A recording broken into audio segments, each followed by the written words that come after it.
Good evening, Somers, and welcome to the Somers Town Board work session of Thursday, September 3rd, 2020. To start the meeting, if you would please stand and join me in the Pledge of Allegiance. I pledge allegiance To to the flag of the United States of America and to the republic for which it stands, one nation, under God, indivisible, with liberty and justice for all. Thank you. Be seated.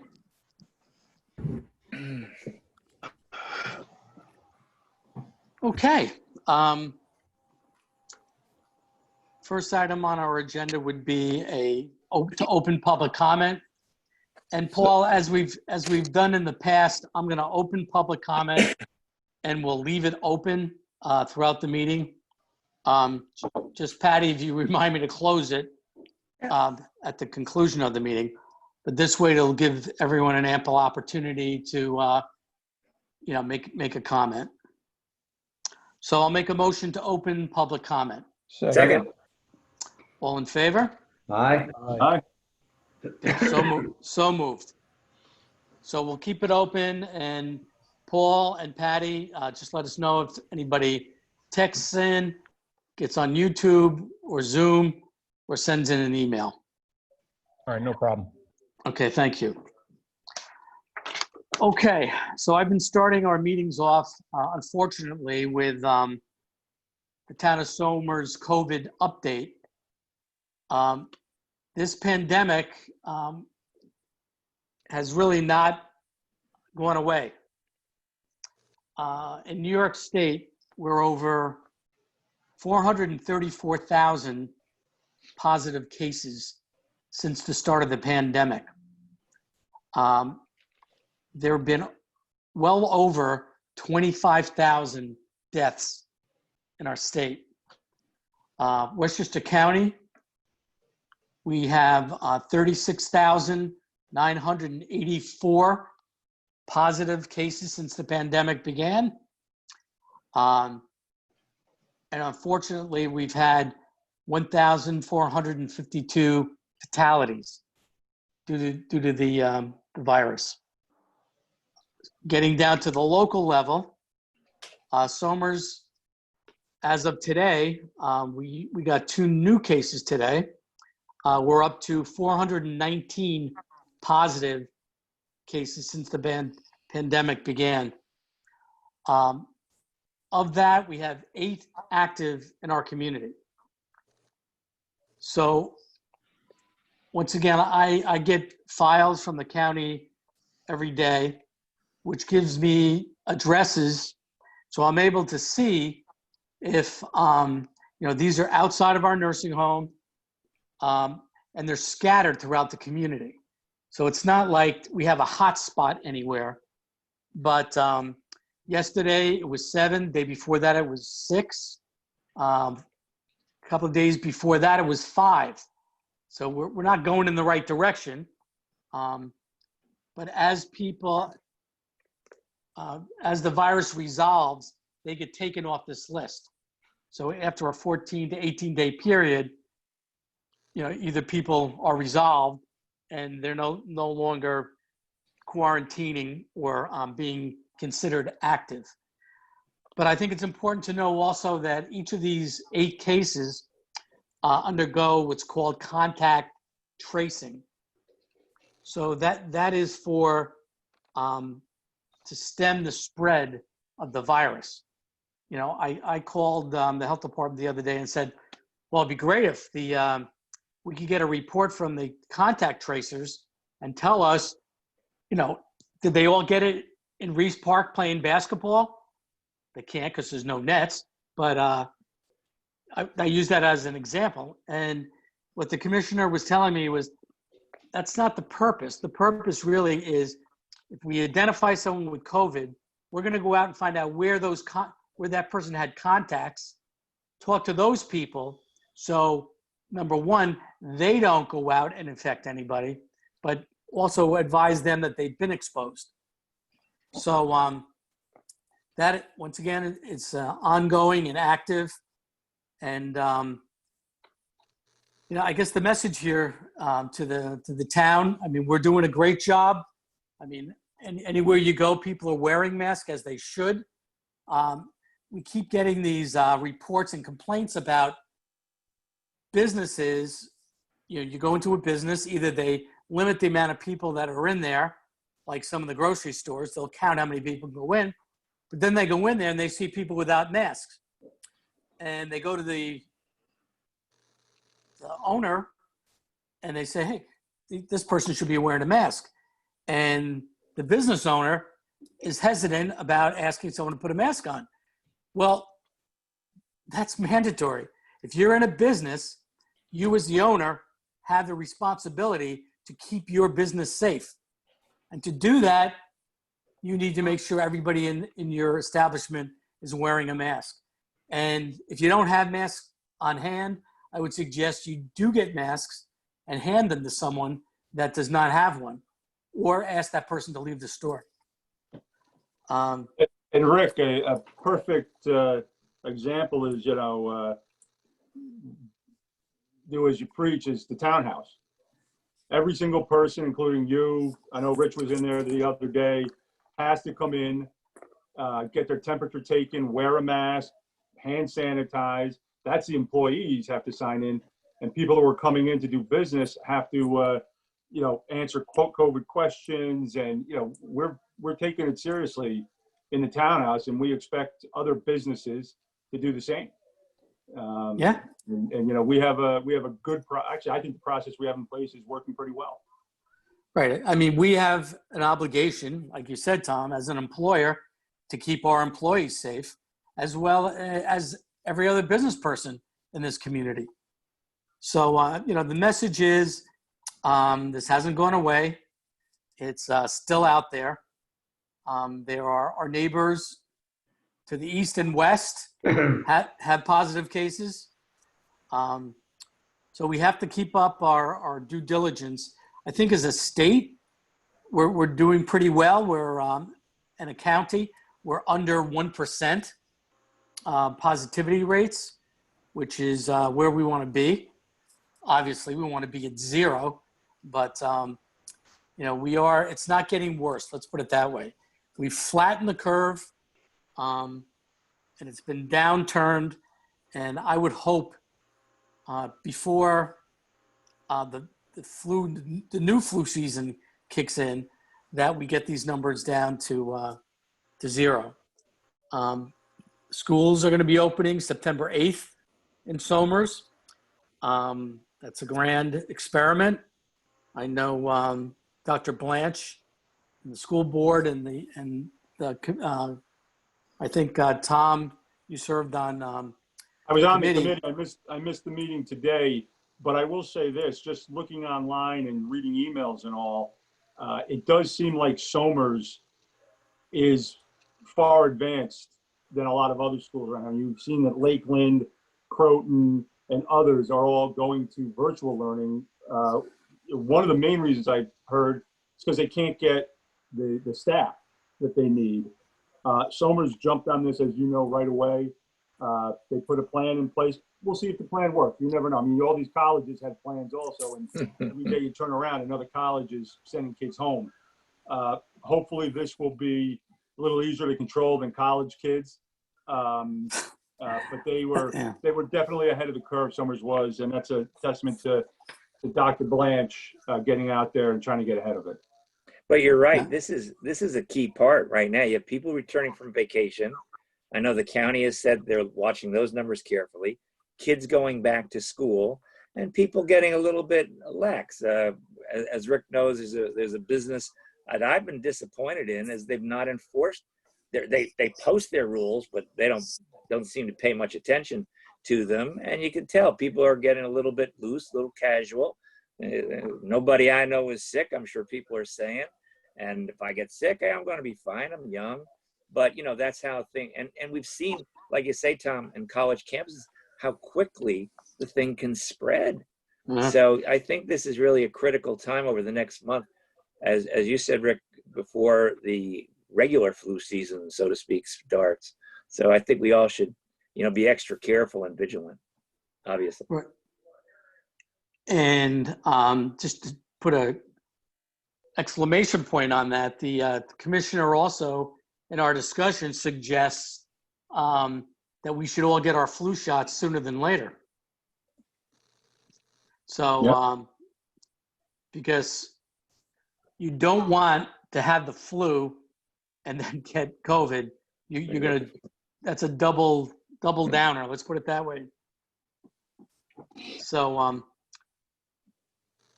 okay.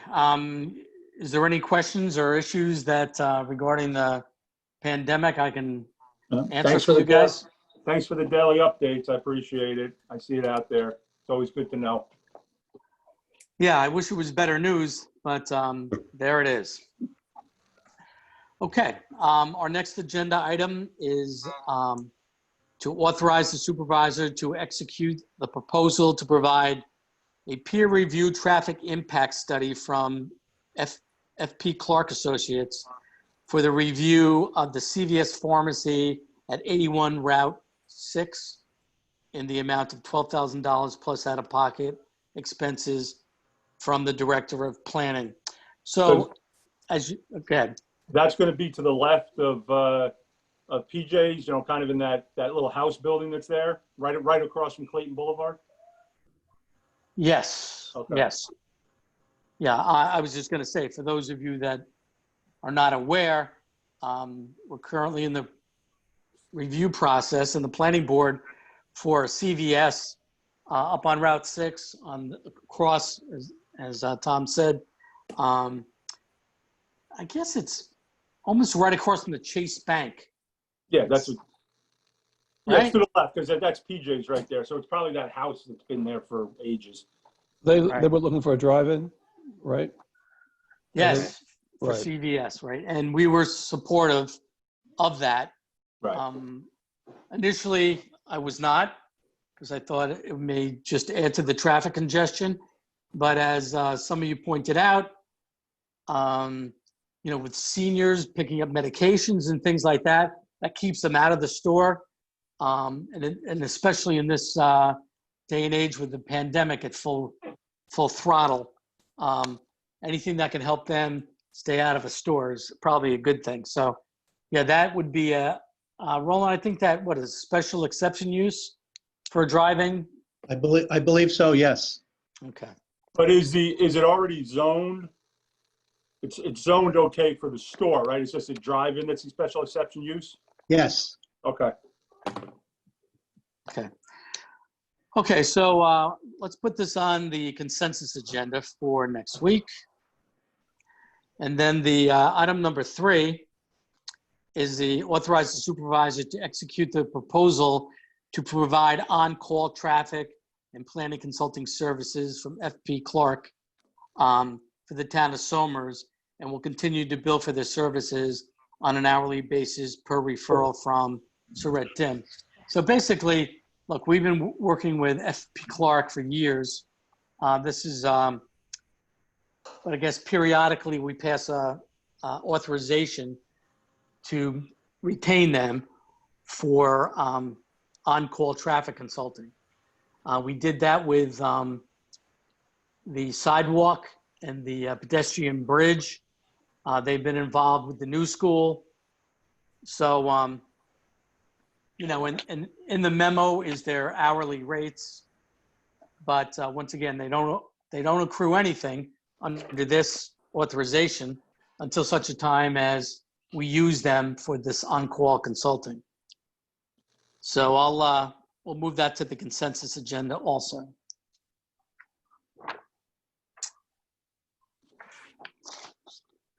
Okay, so number 4 is adopt a resolution for the new LGS 1 retention and disposal schedule. So Patty, can you give us a little rundown of what that is? Yes, absolutely. So New York State Archives dictates what we need to save and for how long we need to save. And they were working with 4 different schedules over the different municipalities. So like for the towns and villages, for municipalities, we had the MU1. county had the CO one, education had the ED one. And there's another one that I'm not familiar. Oh, it's the M1U or something. That I think is like for other state entities. So they took everything, they put it all into one document. Basically, it's all about records management, and each town, village, city entity has to adopt it by January 1st. So Okay, So everyone's on the same schedule now? Is that the idea? that's the purpose of this. Now, is this any more onerous than our current retention program? no, actually, they went through the retention schedules for each entity and cleaned it up, added all the stuff that needed to be added. Some of our retention is actually less strenuous, but it also addresses all electronic, microfilm, how we went to digital. It's actually a clean slate Okay, and very user-friendly. Good. Good. glad to hear that. Okay, so we'll move that. There's no reason to, no, we have till the end of the year. We'll put that on the consensus agenda as well. Okay, which brings us to item 5.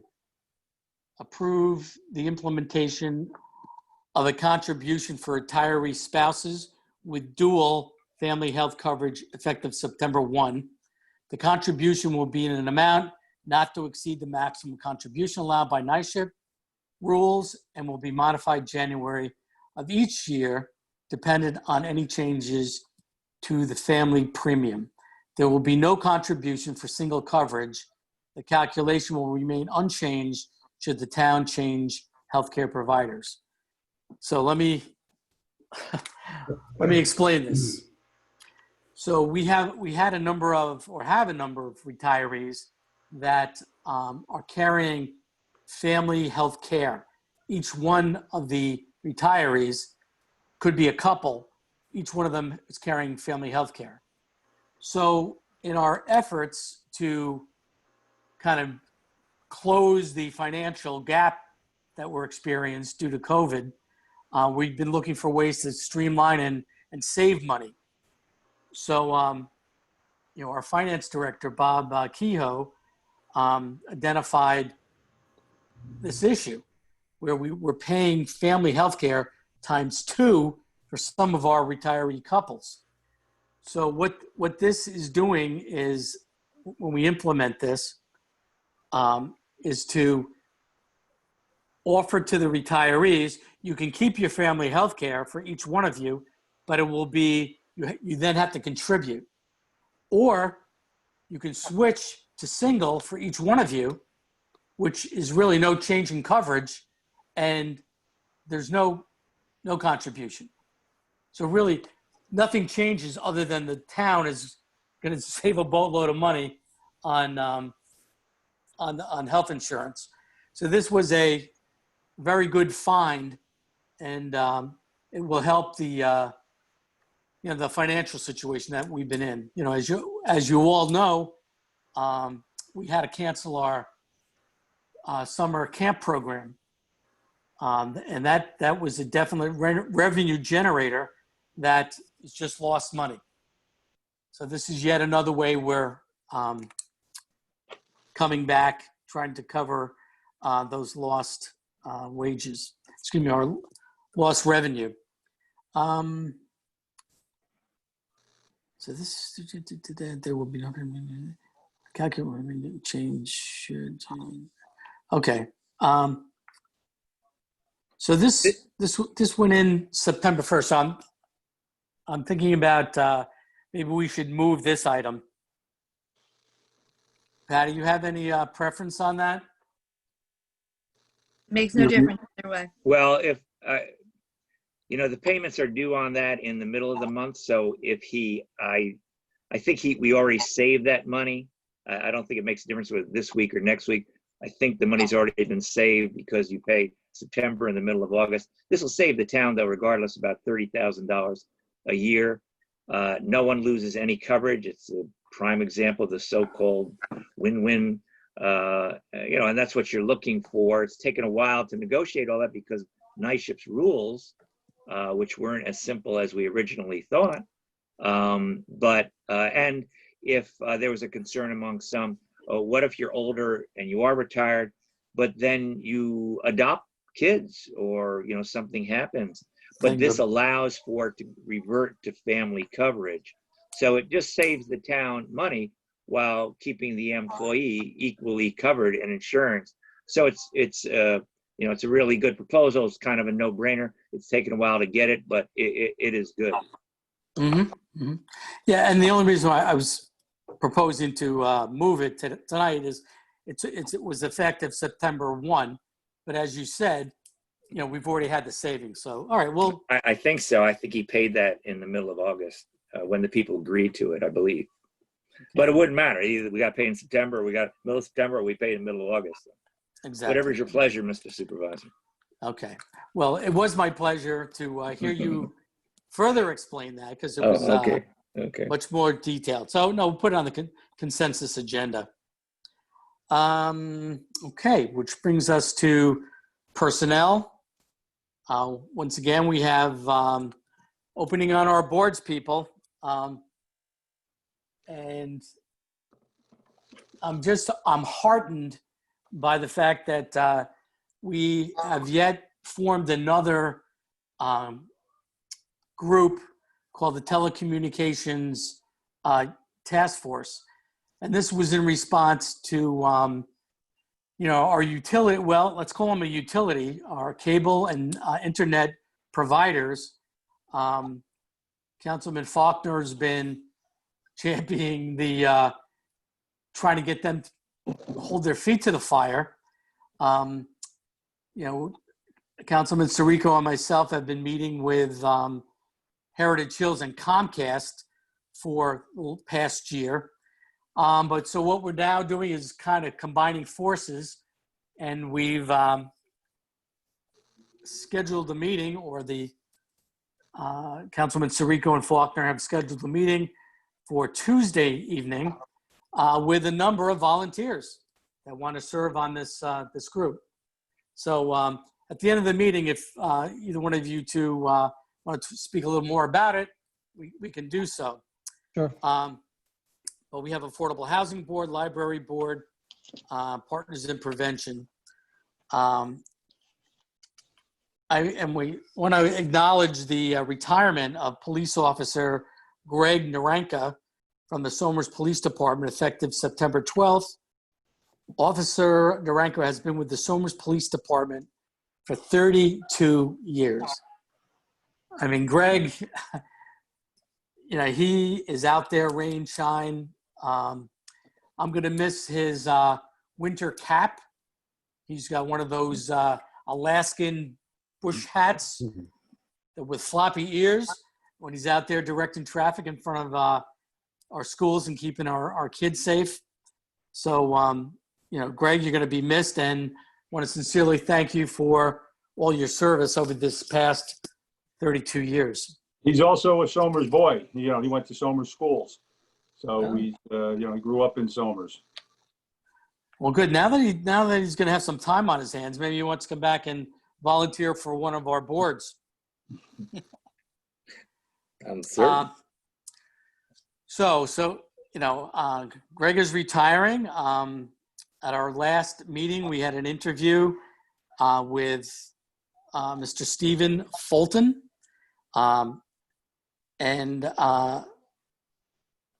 We're authorizing the hiring of Stephen Fulton as a temporary Somers police officer part-time to work no more than 20 hours per week at an hourly rate equivalent to 80% of the current police officer rate effective August 27th, and change the status from temporary to probationary when Officer Naranka retires, per email dated August 26th from Michael Driscoll, Chief of Police.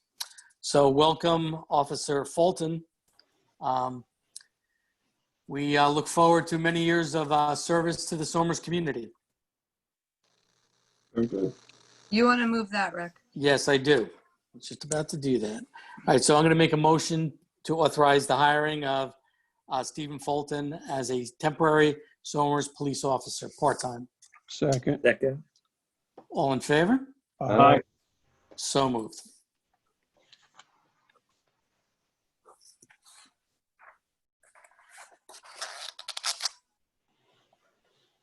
Mm.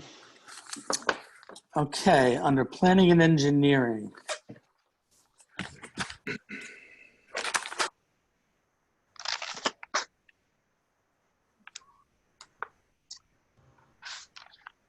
Okay, this is a New York Water Company wetland application. So this has to do with the Willows Homeowner Association.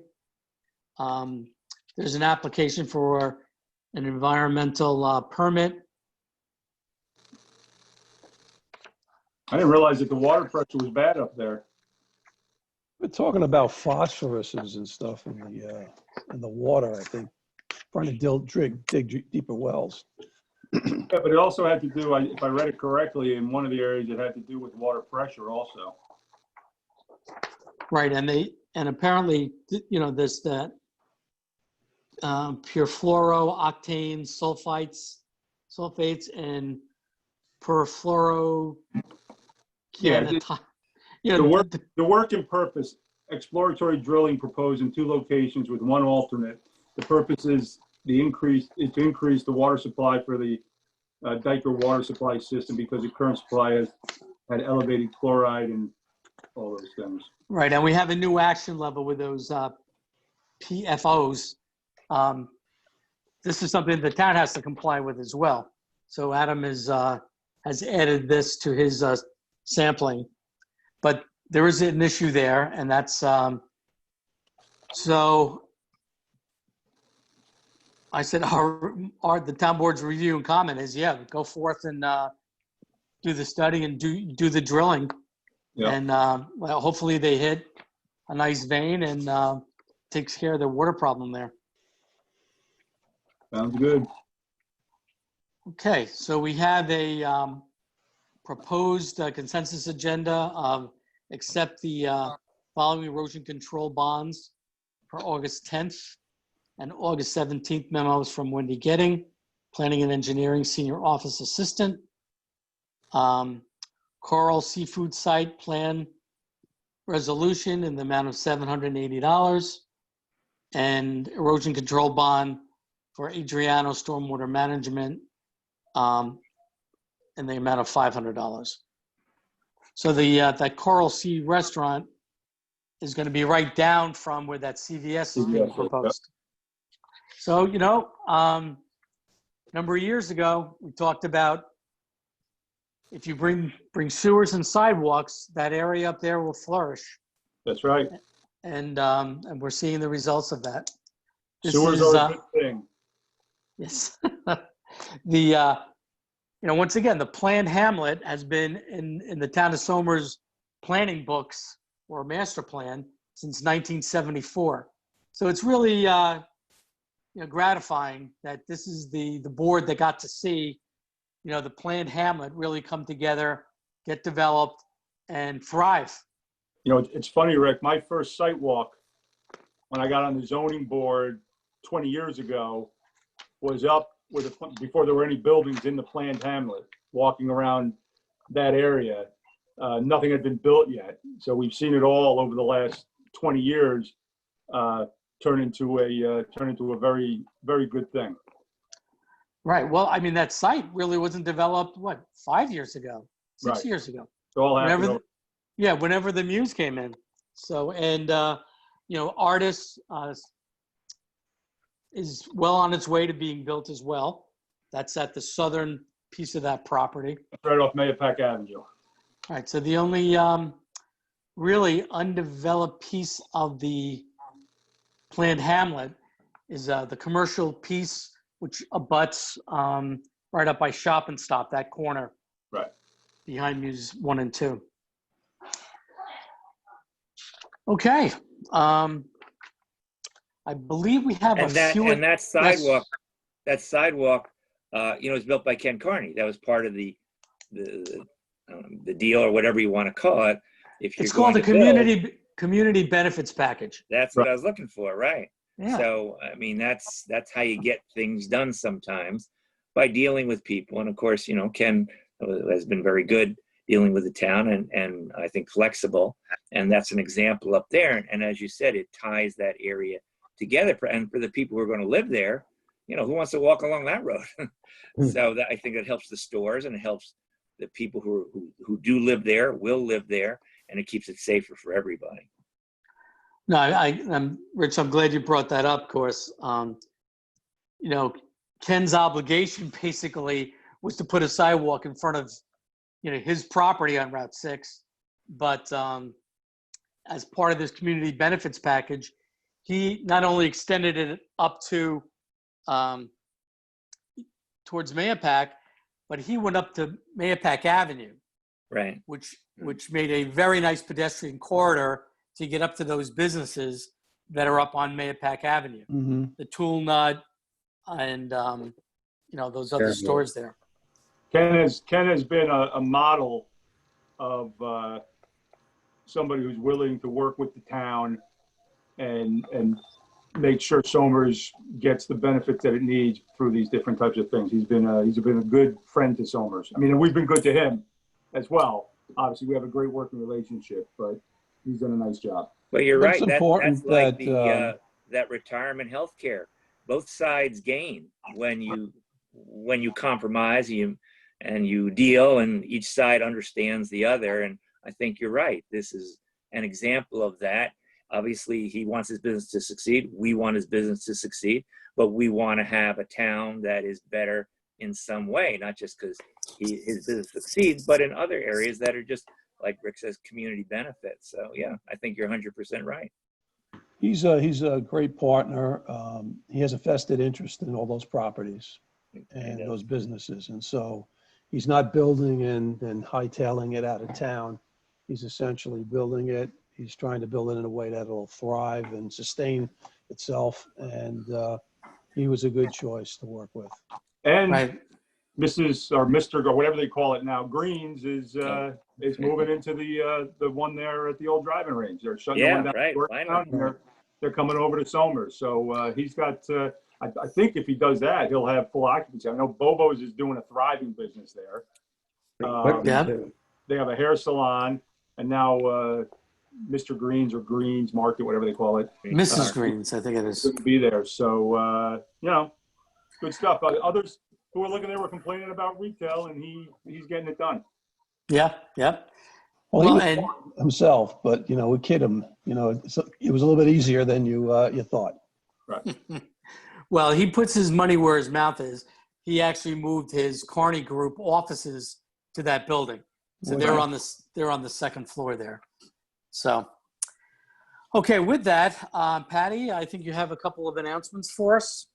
Before we do that, we just want to close public comment.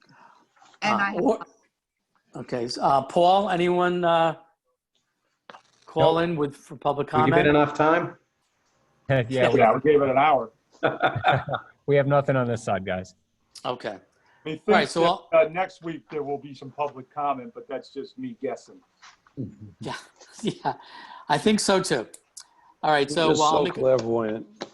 I'll make a motion to close public comment. Second. Second. All in favor? Aye. Aye, so moved. All right, now without further ado, Okay. our town clerk will now present the weekly or bi-monthly announcements. all right, so Census 2020 is still in full swing. We have until September 30th to complete it. We've almost made our 2010 numbers, so we'd like to surpass that. So let's get those answered. You can, if you haven't received your code by the mail, you can go online and do that at my2020census.gov. You can respond.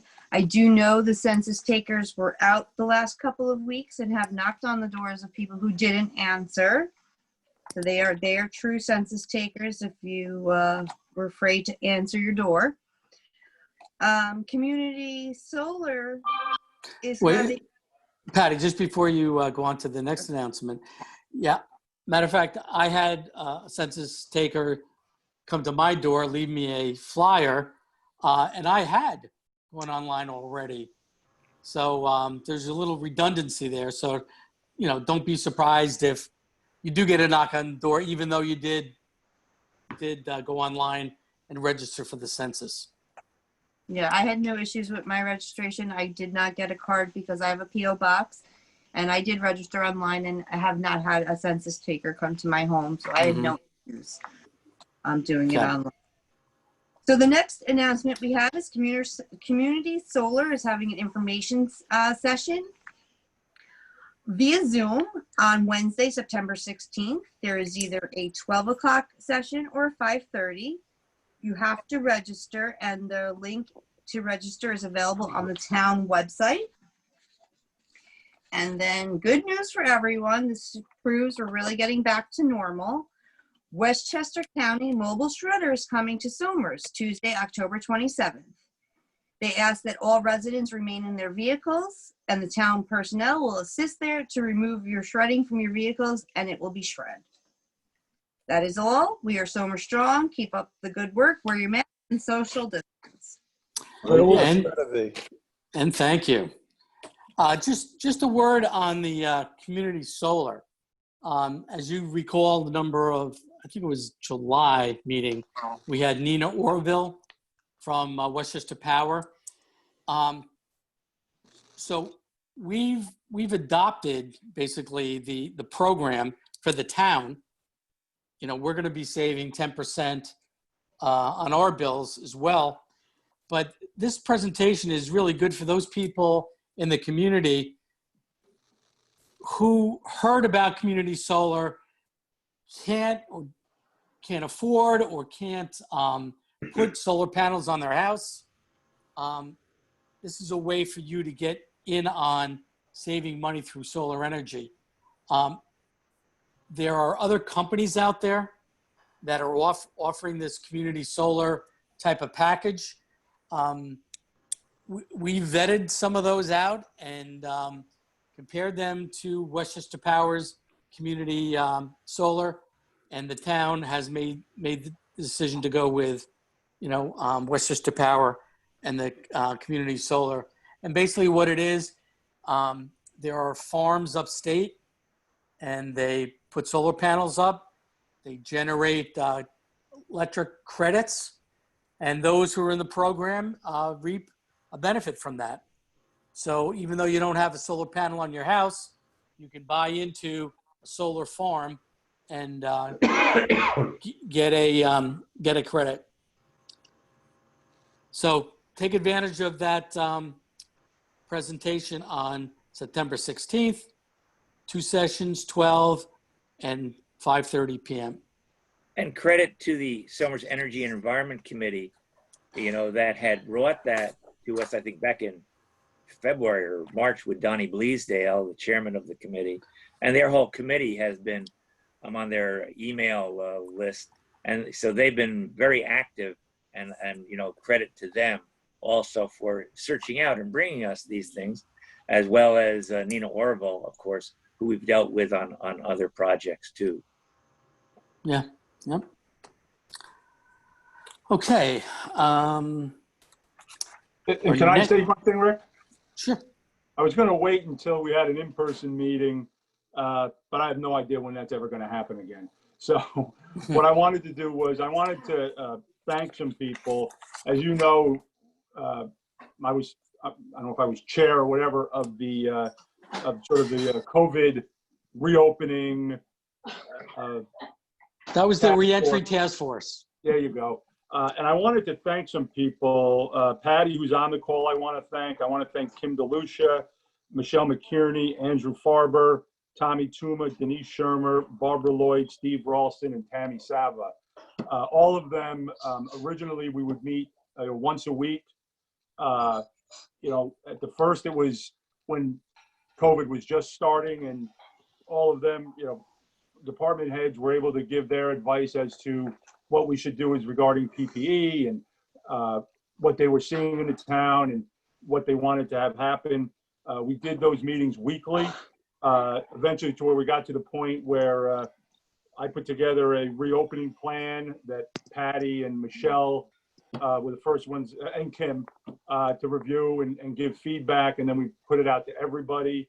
The plan is in place now.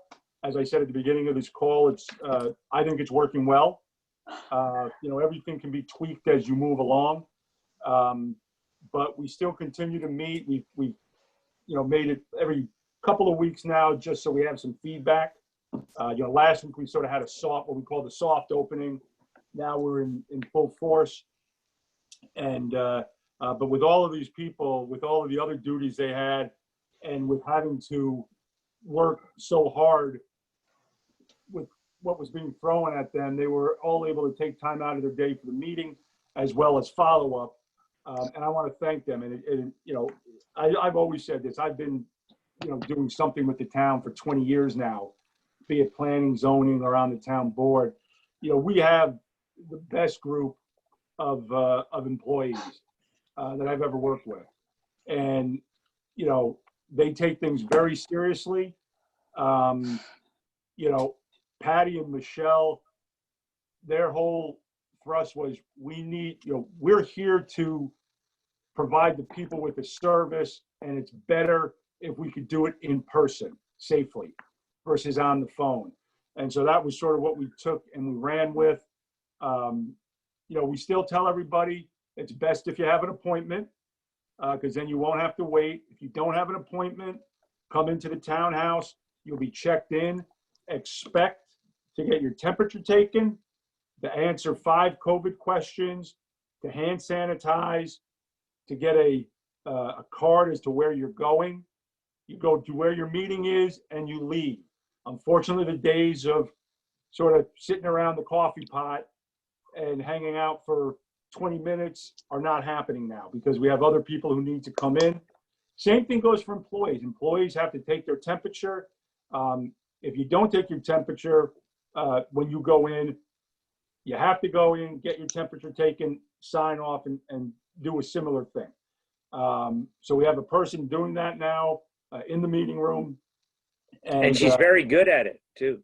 Thank you. Yeah, she's a very pleasant person. But she takes it seriously. I was having a discussion with one of the police officers in the hallway, and I was told to disband because we were not allowed to do that. And she was 100% right, and I left. But the reentry committee did a fantastic job. They took it serious. I thank them because obviously, we did it as a team. I will recognize them again when we are in person. But again, I don't know when.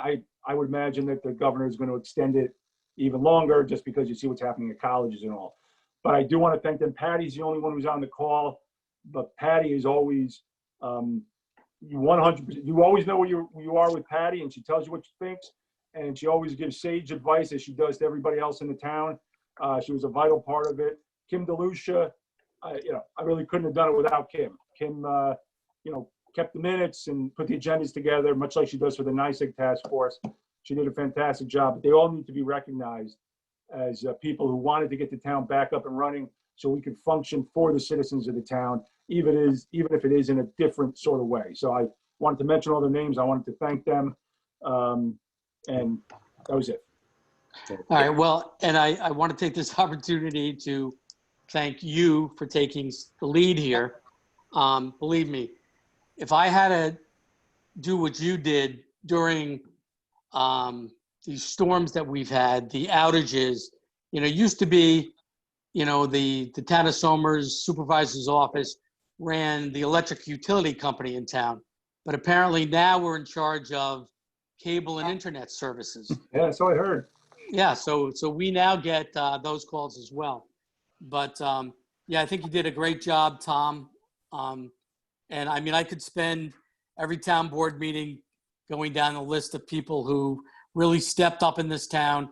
And I think you said it best. We've got some of the best employees that any municipality could hope for.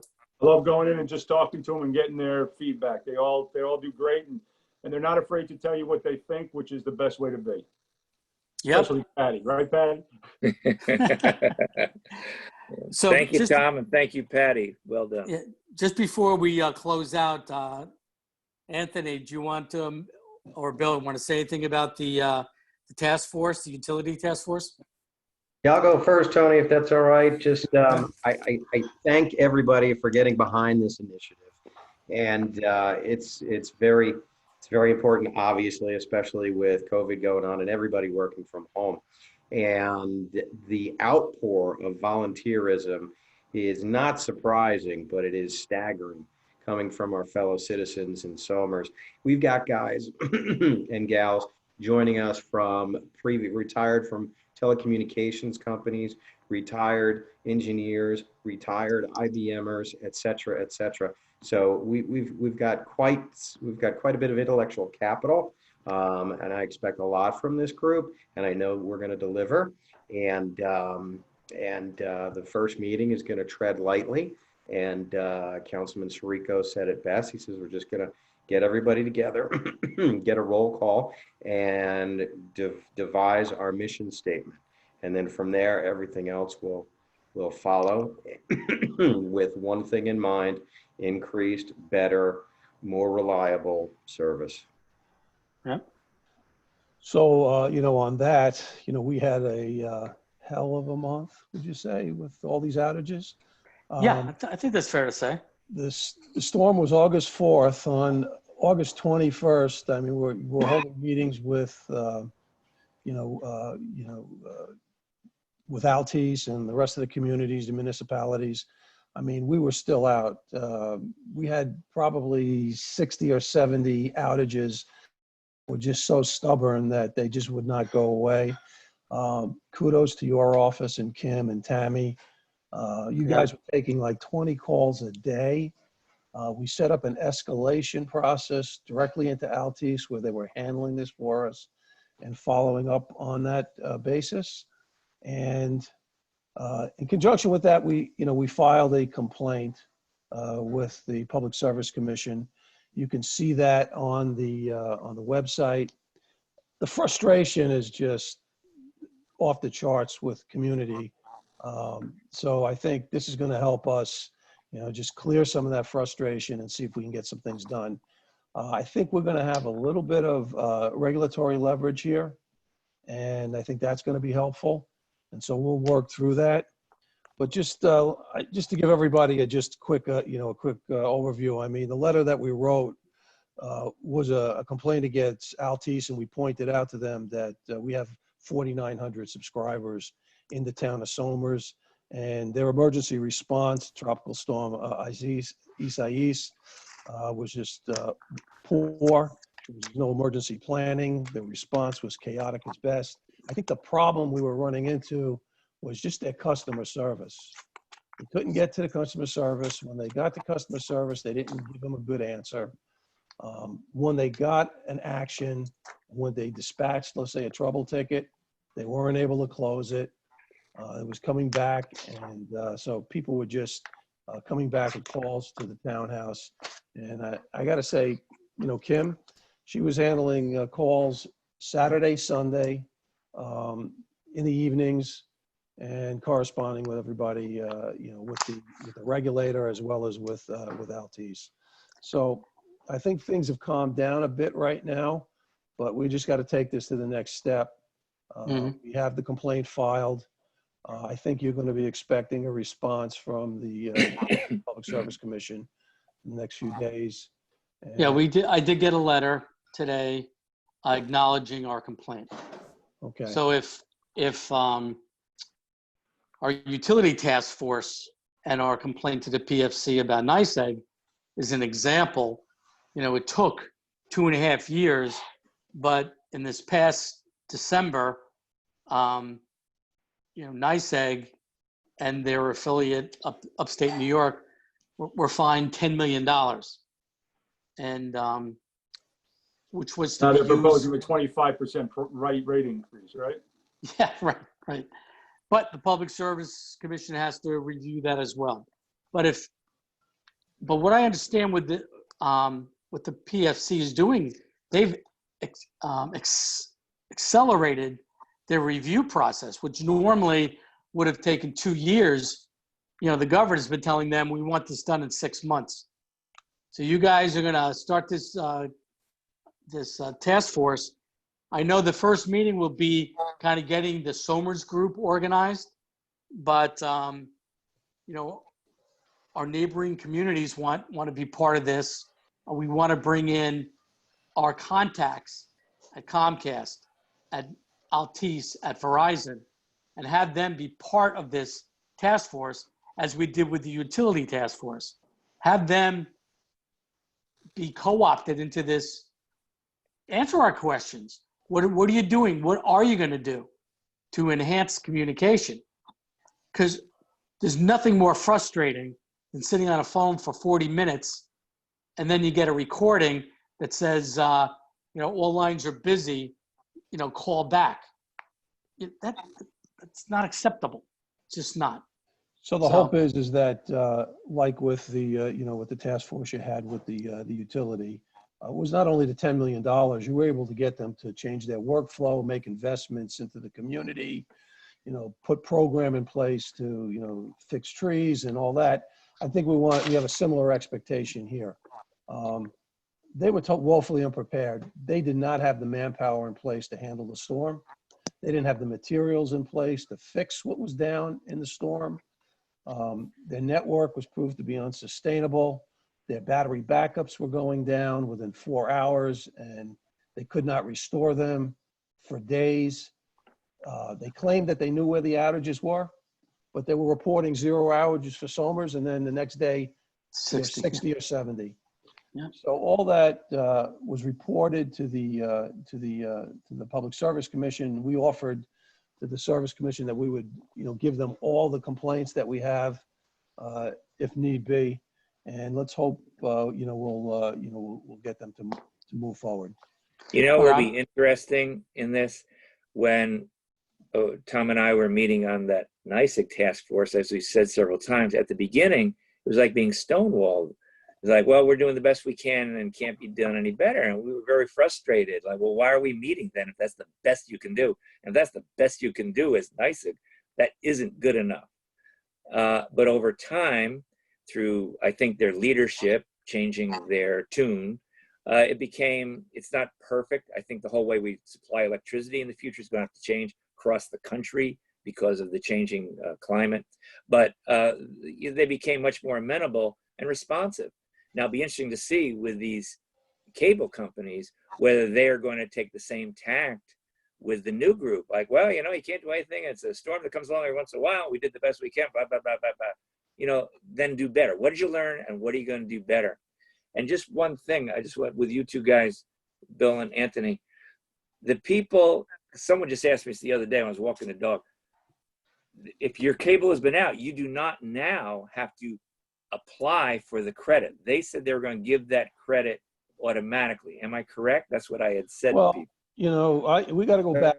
That was one of our demands. We asked, as part of the complaint, we asked for a proactive credit that was meaningful, and and they told us that they would be doing that over the next 6 weeks. I don't have an exact amount yet. However, I don't know what the amount is. I'm just saying that in the past you had to call, put it in, and if you called, you were put on hold for like 3 days. Right. So you gave up trying to ask for the credit. I think that was the plan. Well, some of the debate with Altice was that they when they capitulated on saying they would give a credit, they only wanted to give it for the portion that their service went down. They didn't want, when the electric was down, they didn't want that to count because they felt that they were, the electric company was just a supplier and they weren't responsible for that. Nobody took that as a, excuse. You got to keep your network running. It's your responsibility to have the battery backups and to get that done. And, you say you can see everybody, well, then everybody's out and you can give somebody a credit. Right. So the frustration level is very high. I would expect to have we're going to have a similar situation where they're going to push back, but they've already capitulated. I mean, they've gone through these meetings when we were all on the meetings. Let's say with Westchester County, there were 150 people on the calls. Every municipality, every legislator, state, federal, whatever, on their case. And then they had to do that with Nassau County and Rockland County. So there we're not in a good way.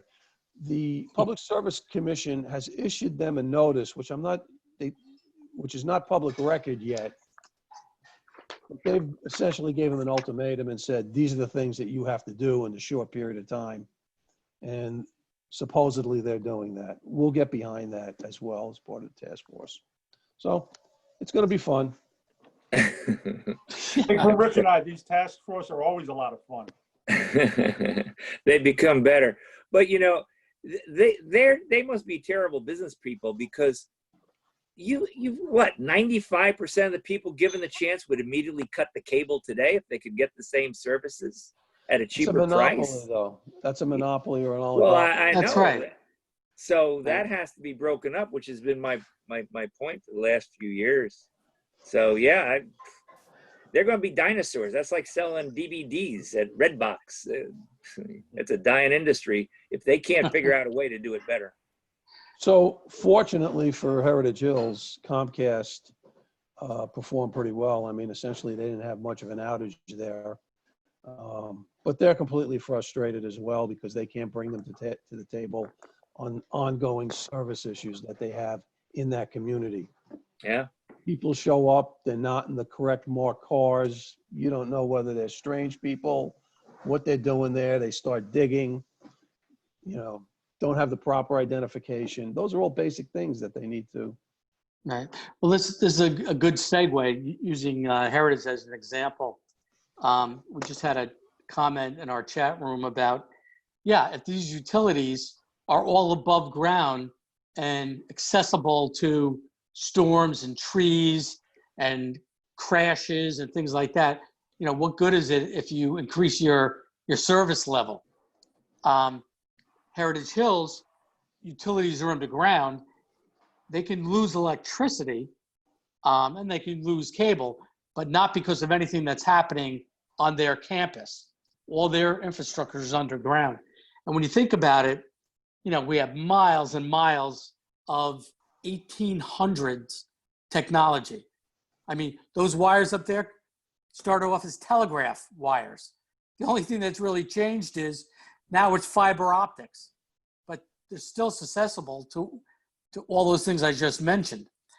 And a visual cue as to how good these cable companies are doing, just right around town, where you see 2 poles, that means the electric utility has come through, replaced the pole.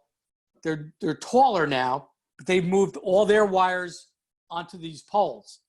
They're waiting for Altice and then Verizon to move their wires up onto the new pole, and then that other pole gets removed.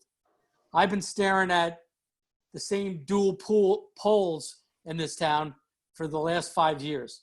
So that's something your task force is going to be taking up as well. Get your damn wires up on the new poles. At least give us that advantage. So in the emergency process, this is one of the things we complained to the Public Service Commission. Essentially the interoperability between NYSEG puts up their pole after it gets knocked down. They don't inform Verizon or Altice that they fixed it. There's no ticketing system that is efficient. So it lays on the ground until the customer complains.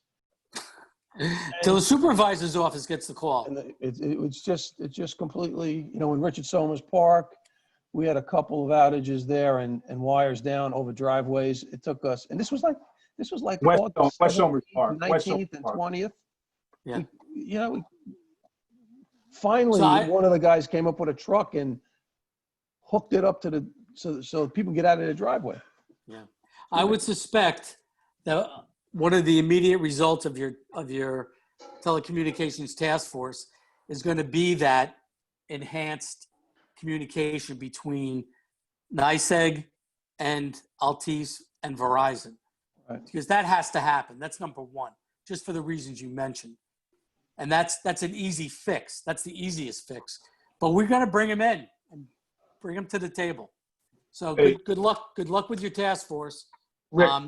Any support Rick, you need, you'll get it. You're on the task force also, Rick. So.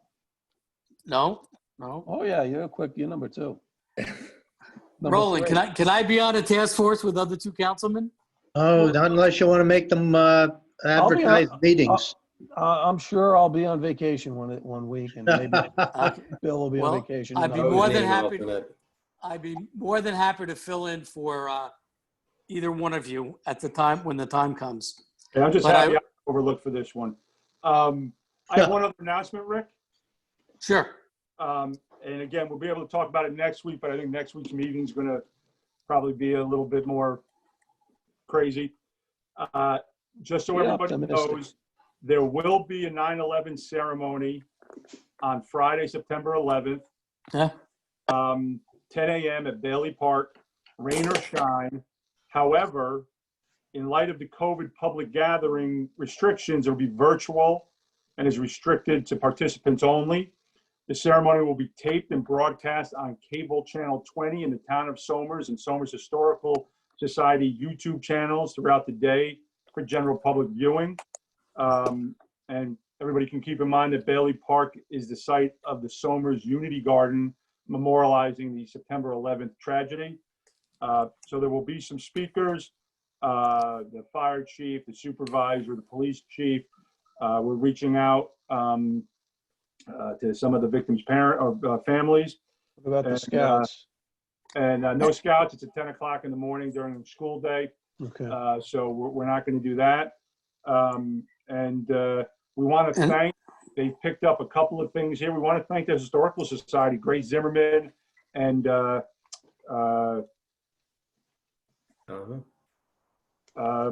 Doris Jane.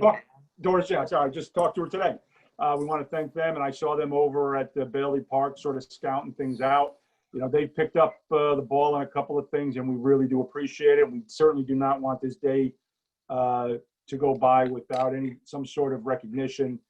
So we'll repeat this again next Thursday. Yeah. Information on the town website, but just lest anybody think that the town is not doing anything, we most certainly are. And I want to thank Patty. I want to thank Patty for bringing it up to remind me to make that announcement. No, we got a text message. Oh, okay. Okay. But I do want to add one thing because Tom outed us that we're actually open. So, Sorry. all good.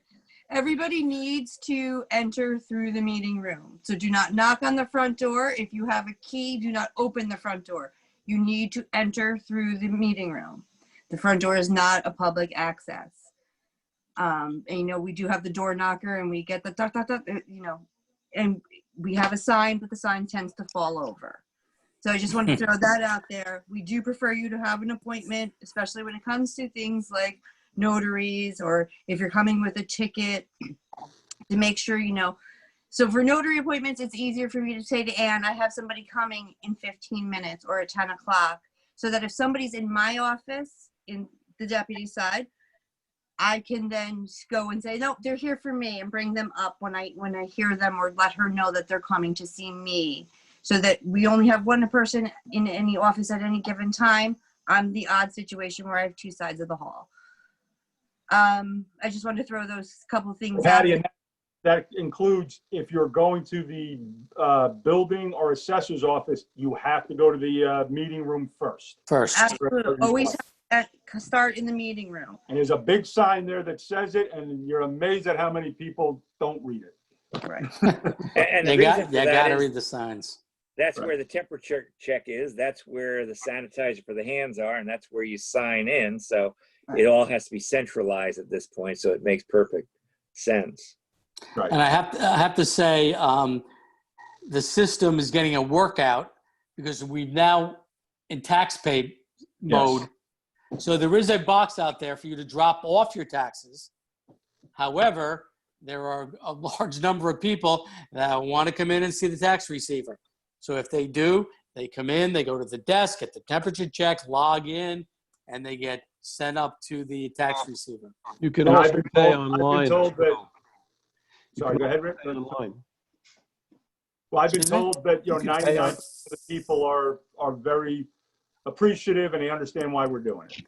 Sure. So just remind people that they can pay online their taxes. Yeah. Good point. So they go to the town Yes. website. You know, Anthony and Bill, you may at some point perhaps invite, well, our county representatives sometimes show up to the NYSEG task force. I'm sure they would show up to this, but also, you know, we'd help at the state and federal level. So, you know, at some point, Harcum and Kevin, Peter Harcum and Kevin Byrne and Sean Patrick Maloney may want to be included. I mean, it's hard to get those guys because they're busy, but you know, this is not just a local issue. So maybe I was just thinking maybe they should come too at some point. They're not going Harkham's I usually think- pretty good at making things. Harkham, you know, he even got on with the school task force. Yeah. So Peter will try if you ask him. Yeah, They well, were- I already have a commitment from the Dot and Kitley Koval, Yeah. our county Yeah, they're legislators. good. They were So- included, they were CC'd on the complaint. Yeah. Right. Yeah, I've given some Well, thought to that. I think you that if we get their okay to speak on their behalf on some of these things, that might help the fact that they can't necessarily always be there in person. But if we Right. can be their spokesman on this issue, that might be a close second. Right. But you may want to actually send an invite to the Tuesday meeting. Yeah, we can do that. We can Yeah, do to that. those two. Yeah, If you can get Congressman Maloney, that gives you some gas, you know. yeah. Hey, Rick, what percentage? of I'd the rather businesses- save the time with Maloney to when we got Altice in front of us. Yeah, maybe It's so. just Yeah. amongst us right now. Include them. Rick, what Yes, sir. percentage are we at on that census? I was just thinking, you got over at Bailey Park, we have that. Are we over 70% yet? Oh, yeah, we're 73 point. Yeah. Patty, you have that number? 73.3. So And there's our, still 26% of the people who aren't counted. I Which mean, 0.04% less than 2010. but we're talking about a quarter of the people who haven't been counted. We want to count everybody. It helps Yep. us in so many ways. We get aid for that. We want to be accurate. It helps us with projections going forward. So we want to, if we can get 100%, everybody should do it. right, well, not only that, we're a larger town now. We're up to, 24,000 Yeah, right. people. Right, right. So let's get registered. Yeah. Okay, any closing concerns, comments? One closing comment, Rick. Of course, yesterday, September 2nd, the 75th anniversary to the end of World War II. So again, endless thanks to the greatest generation ever. Here, here. Bill, I enjoy your historical references during these Right. meetings. This is cool. Yeah, we wouldn't be here without them. That's for sure. I wanted to pan his camera Yeah. to his coffee table so we could see the book, Important Dates in the U.S. Feel like I'm back in school, teaching school again. Hey, no, continue. No, We enjoy Appreciate them. it. Appreciate Yeah. it. Good job, Bill. Okay, so if there are no other concerns or comments, I'll make a motion to adjourn. Second? Second. All in favor? Aye. Aye. So moved. And good night, Somers. Good night, Good guys. weekend, Good night. guys. Take care, guys. Stay well. Thanks. Too. See ya.